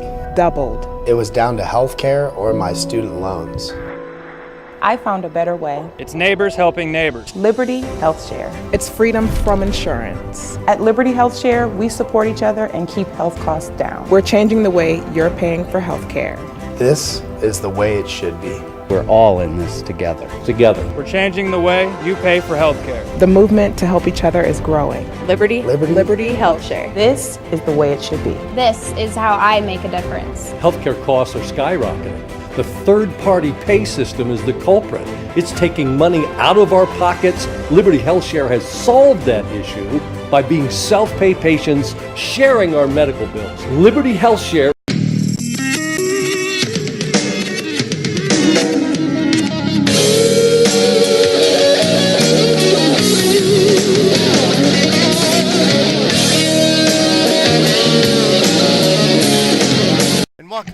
Welcome back to the Conservative Commandos radio show with Sharon Angle and yours truly, Rick Trader. For rebroadcast of our shows, please check out our websites, CCRShow.com. That's CCRShow.com for the audio version. And you can see the video version of our latest show by going to just what's over my shoulder, ConservativeCommandosRadioshow.com. And Sharon Angle, we do have our next guest, a very old and dear friend. Please make him feel welcome. Well, it's a pleasure to introduce Sam Rohr now, who serves as the president of both Pennsylvania and American Pastors Networks and the host of Stand in the Gap radio program. For 18 years, he served as the state representative in Harrisburg, Pennsylvania. Sam followed God's promptings to campaign as a candidate for governor of Pennsylvania, and in 2011, as a candidate for the United States Senate. Sam, welcome back to the Conservative Commandos radio show. Sharon, great to be back with you and Rick, always. Well, it's great to have you here, especially at this time of year. And I think that we need to talk a little bit about where you've come from with America Pastors Network. It's a kind of a unique idea, but you've been celebrating your fifth year. Talk to us a little bit about the celebration and the mission of America Pastors Network. Glad to do that. You know, first of all, I'll say, just like 5 years goes by awful quickly, and it has for us in this regard. And as Rick knows, because I was on with you the Commandos program for a long time, but what happened was that the reason for establishing the American Pastors Network was because my experience in office told me that whereas it is critically important to have good people in office, you couldn't do it by yourself. And unless the people themselves are virtuous, they're not going to elect virtuous candidates.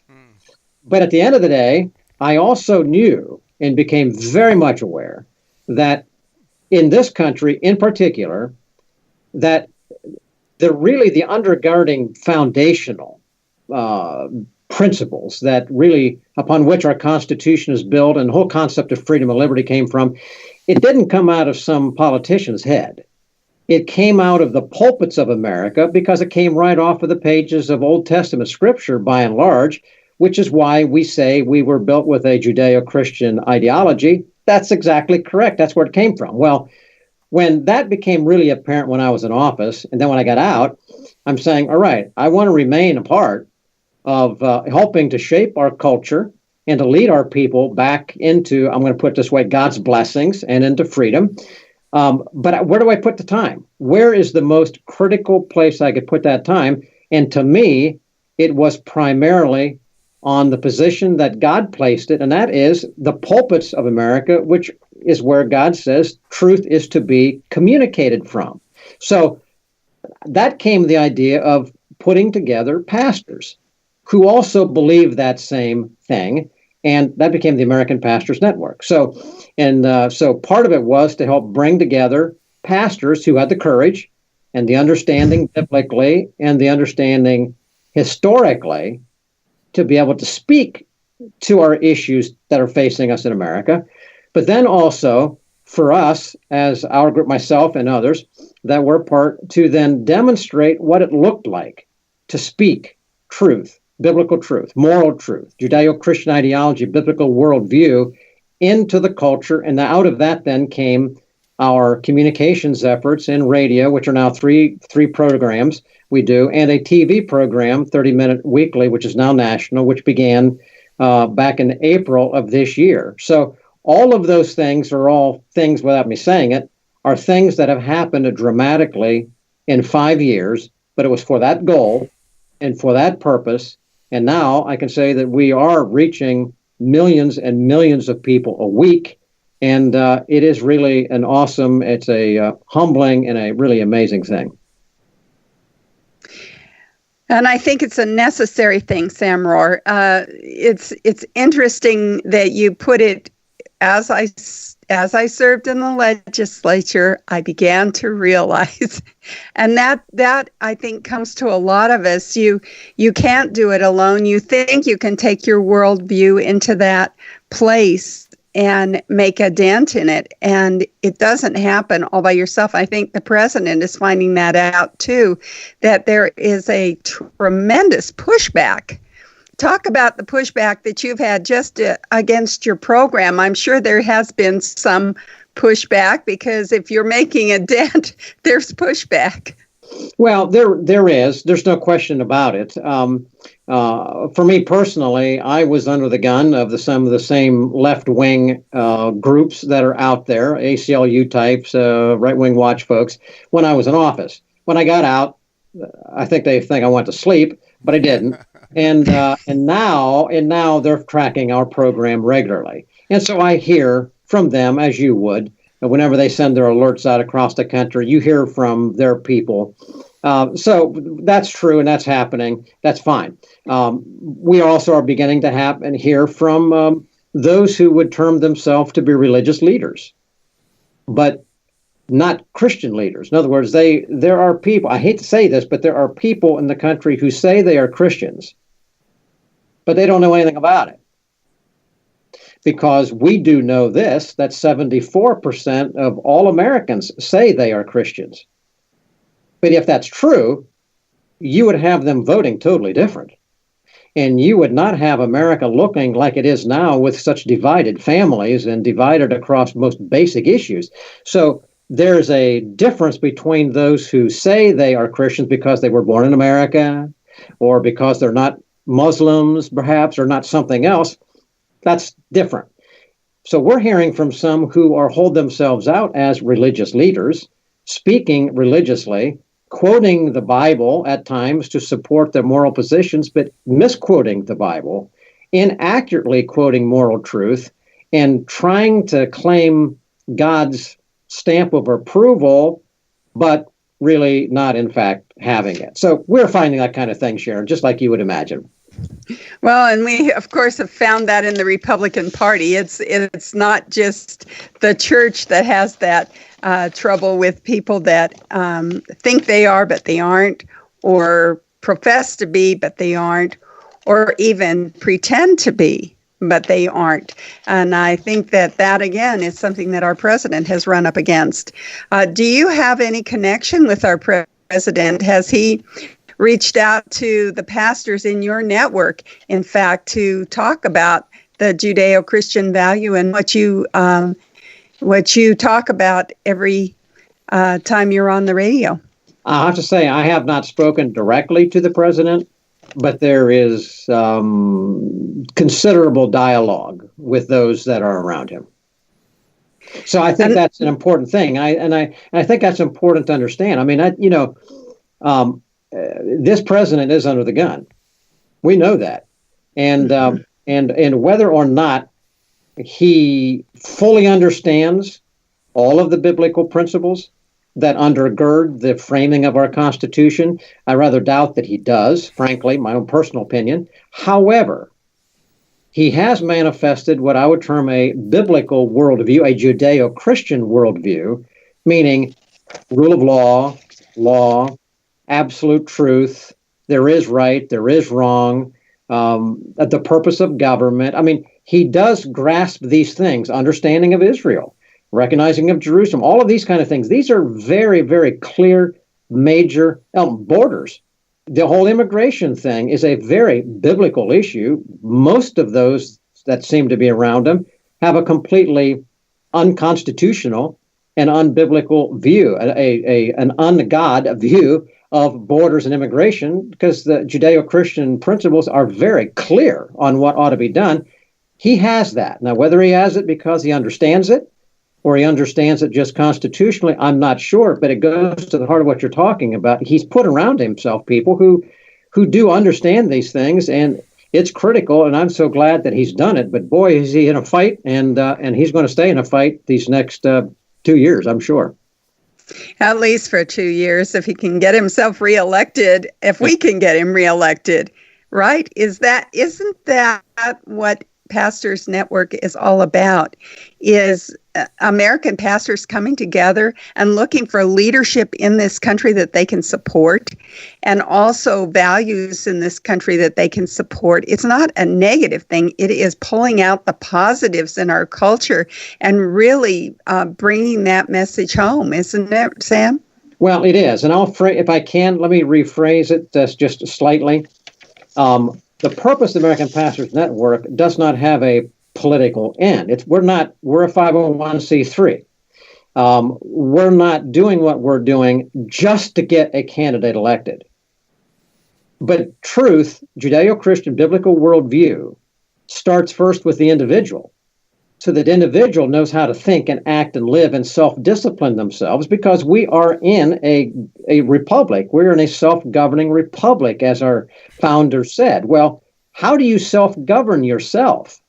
According to what? Well, Ben Franklin and others very clearly said, according to the Ten Commandments. That's why they used to hang on the walls of our public schools. That's what's on our courtroom. That was the code of law. That was the governing factor. And the pulpits of America preached that. They said, look, here's a framework of absolute truth. You do it, society can hang together. If you don't, it's going to fall apart.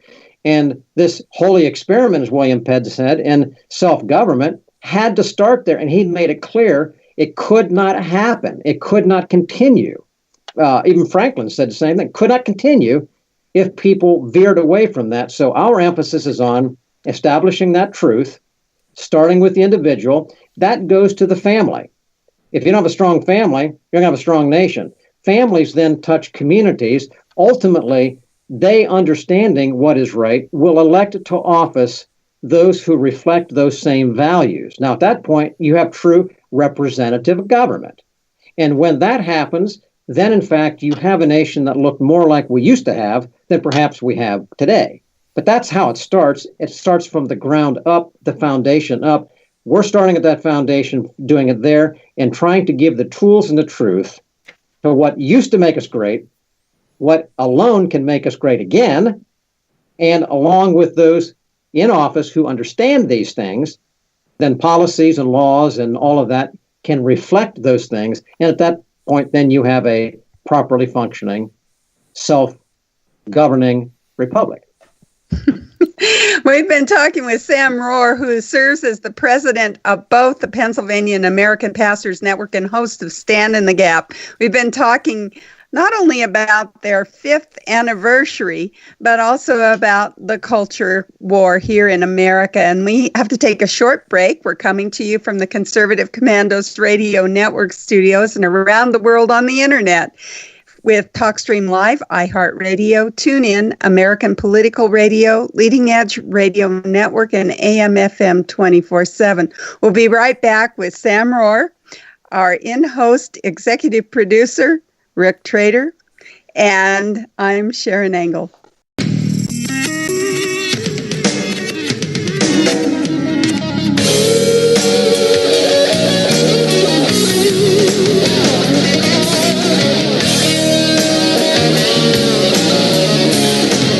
AM/FM 24/7 Roku channel broadcasts all of our shows on demand. To ensure reliability, we store and stream our content on the same servers as Netflix and Amazon. Our Roku channel is free to use, and anyone owning one of the more than 10 million Roku devices can watch our channel at no cost whatsoever. If you have a television show or are thinking about producing a show, you can be a part of AM/FM 24/7's Roku channel. Watch our great shows on your Roku device. It's free and more reliable than cable TV. My healthcare costs were going to double this year. Doubled. It was down to healthcare or my student loans. I found a better way. It's neighbors helping neighbors. Liberty Health Share. It's freedom from insurance. At Liberty Health Share, we support each other and keep health costs down. We're changing the way you're paying for health care. This is the way it should be. We're all in this together. We're changing the way you pay for health care. The movement to help each other is growing. Liberty Health Share. This is the way it should be. This is how I make a difference. Healthcare costs are skyrocketing. The third-party pay system is the culprit. It's taking money out of our pockets. Liberty Health Share has solved that issue by being self-pay patients sharing our medical bills. Liberty Health Share is a grassroots movement all across America where people are abandoning the insurance model and instead are meeting each other's costs in community with one another.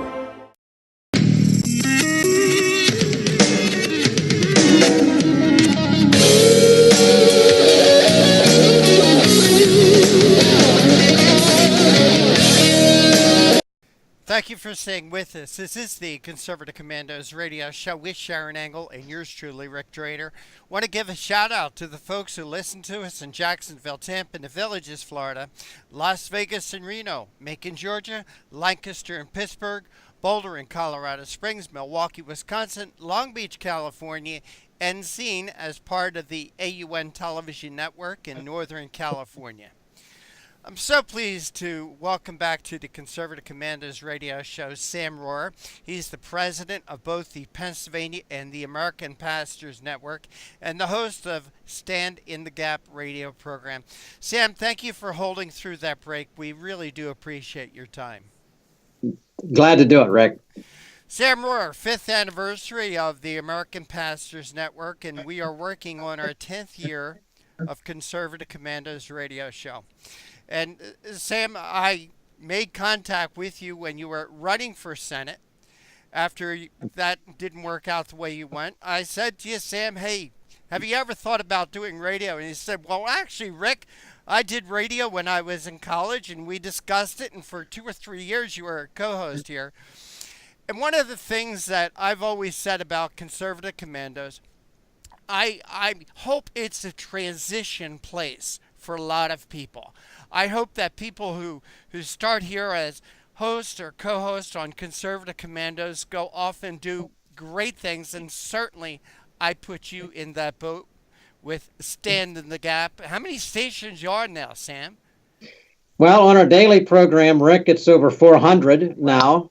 The minute program is on 350, and the weekend program's on about 250, and the TV program, which has started, is now in 27 million households in 6 months nationwide. That is phenomenal. Incredible.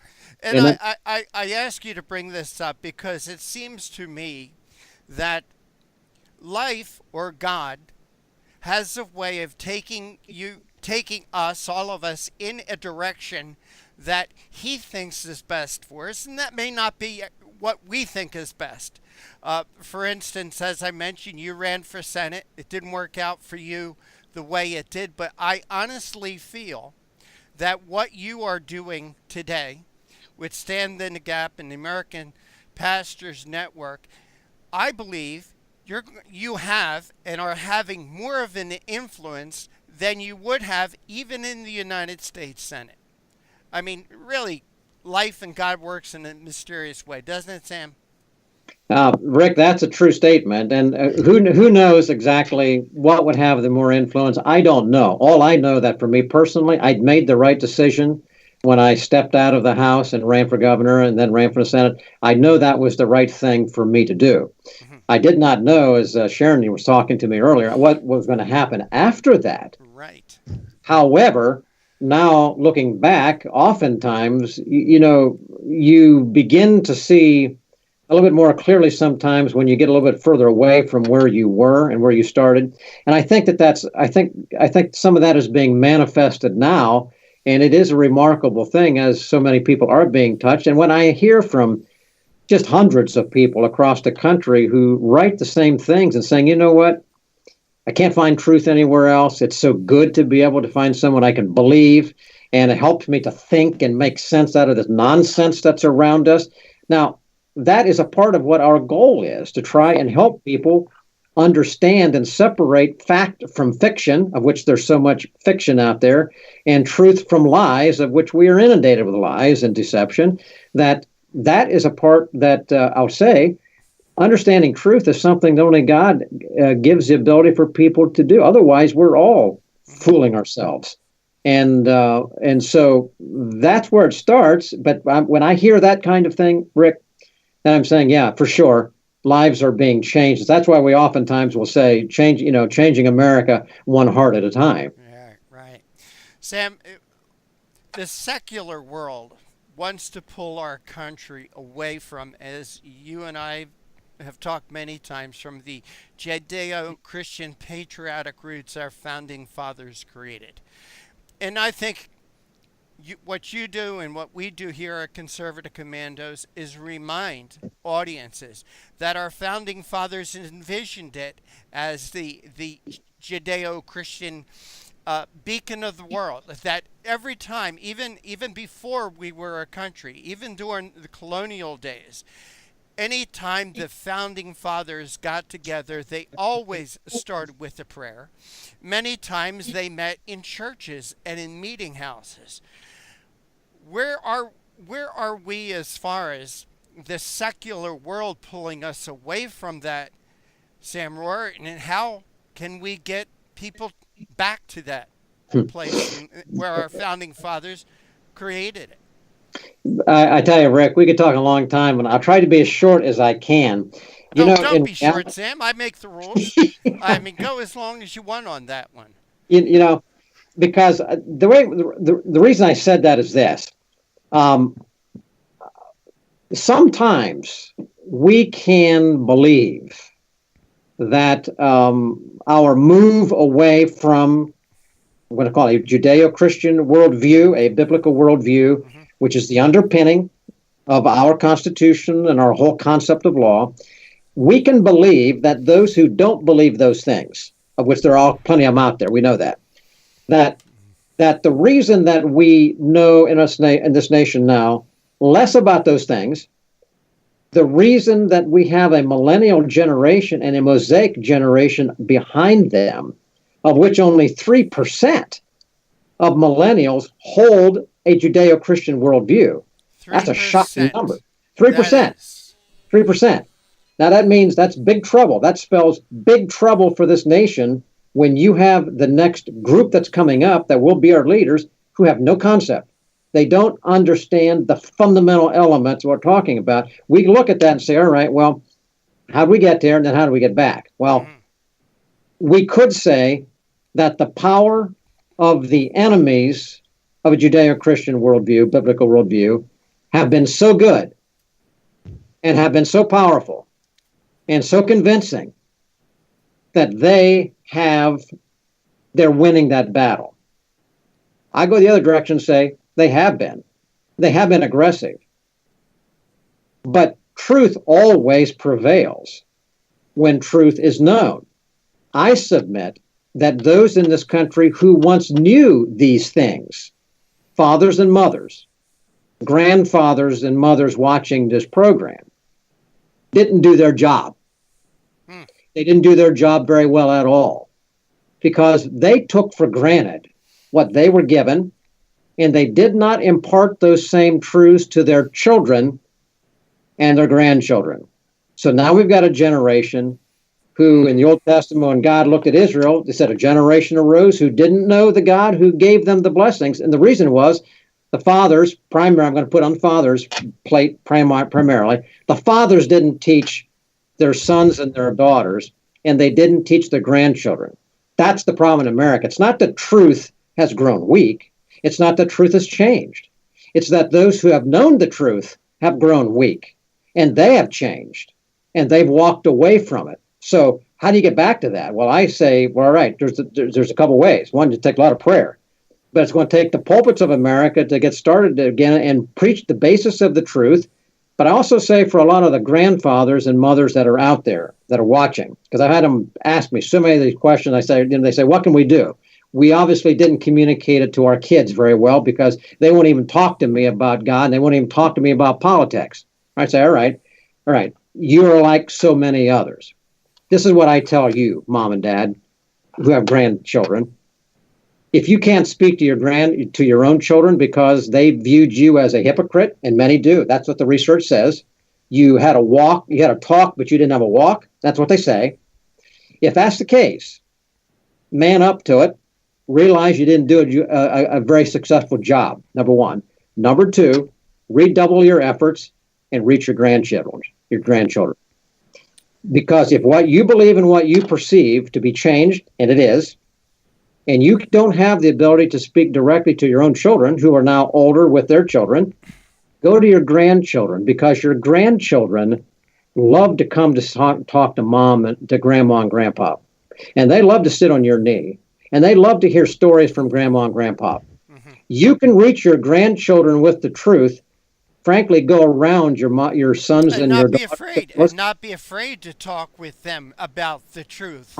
Rick, absolutely, because the children, the generation underneath of them, see all these things, and they frankly they're afraid of what they are seeing. Mm-hmm. They are looking for the truth. They really are. But are they going to find it? Well, they're not going to find it in public school classroom. No. And they're not going to find it listening to the American media. No. But they can find it in some churches, and really the construct of right and wrong and God and evil and truth and all of those kind of things that make us what we are. Most of their grandparents still hold to them.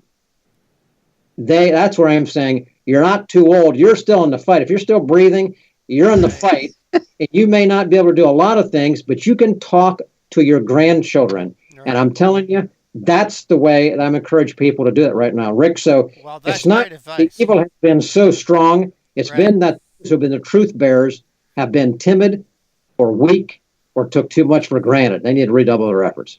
Sam Rohrer, president of both the Pennsylvania and American Pastors Network, also host of Stand in the Gap. Sam, please tell our audience how they could read your writings, follow your work, listen to your radio show, find out more about American Pastors Network. Glad to do that, Rick. Either one or two places. Go to standinthegapmedia.org is where I tell people to go, standinthegapmedia.org, because that'll give you access to both radio and TV, all the archives, as well as giving access to the American Pastors Network site, which is geared primarily more for pastors. The Stand in the Gap Media houses all of the communication efforts, and so go there. You can communicate, you can do a whole host of things, but that's the best way, standinthegapmedia.org. Sam Rohrer, good friend, great to see you, great to speak with you. I want you and your family to have a wonderful Christmas. Take care, and God bless. Thank you, Rick. Thank you, Sharon. And you are listening and watching the Conservative Commandos radio show with Sharon Angle and yours truly, Rick Trader, coming to you from the studios of the Conservative Commandos radio network. On the other side, we're going to have another dear friend, Dale Bellis of Liberty HealthShare, telling all of us how to escape from Obamacare. Yeah, it's still out there. It's still over us. We can get away from it. Don't go away. Sharon and I will be right back.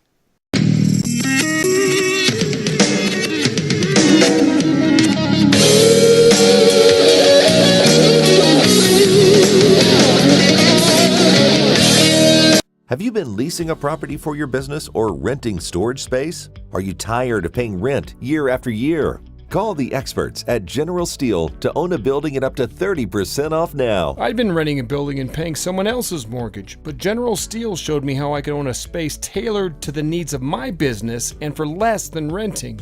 Call General Steel now at the number on your screen for our current building specials and to price your metal building system today. My building's the dream I've had since finishing my house 14 years ago. I've been using it for a garage, workshop, and storage area for my tools and equipment, and I can't believe how great it turned out.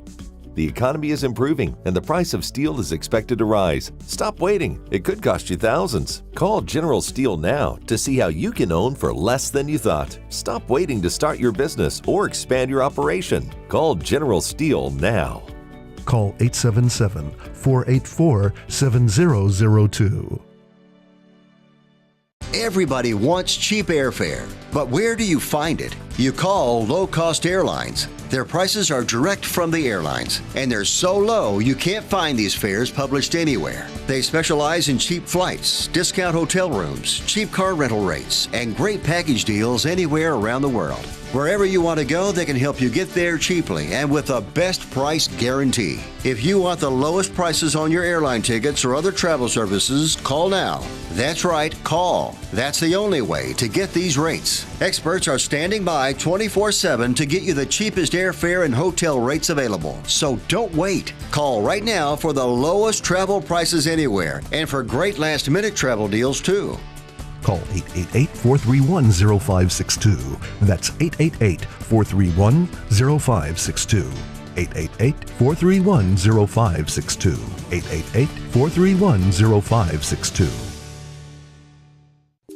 Friend, do you remember when it felt good to withdraw your cash from the bank to expand a business, go on vacation, or buy a new car?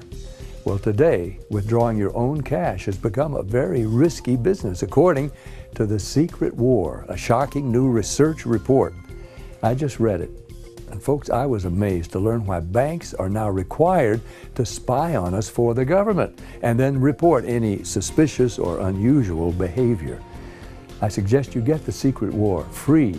Just call the number on the screen, no charge, from the folks at Swiss America. And get this, did you know simply spending cash today may be enough to have you branded as a potential criminal? That's right. The new war on cash is really a war against all freedom-loving Americans. The Secret War is yours free, so call the number on the screen and you can tell them Pat Boone gave you the number. My healthcare costs were going to double this year. Doubled. Doubled. It was down to healthcare or my student loans. I found a better way. It's neighbors helping neighbors. Liberty HealthShare. It's freedom from insurance. At Liberty HealthShare, we support each other and keep health costs down. We're changing the way you're paying for health care. This is the way it should be. We're all in this together. We're changing the way you pay for health care. The movement to help each other is growing. Liberty HealthShare. This is the way it should be. This is how I make a difference. Healthcare costs are skyrocketing. The third-party pay system is the culprit. It's taking money out of our pockets. Liberty HealthShare has solved that issue by being self-pay patients sharing our medical bills. Liberty HealthShare is a grassroots movement all across America where people are abandoning the insurance model and instead are meeting each other's costs in community with one another.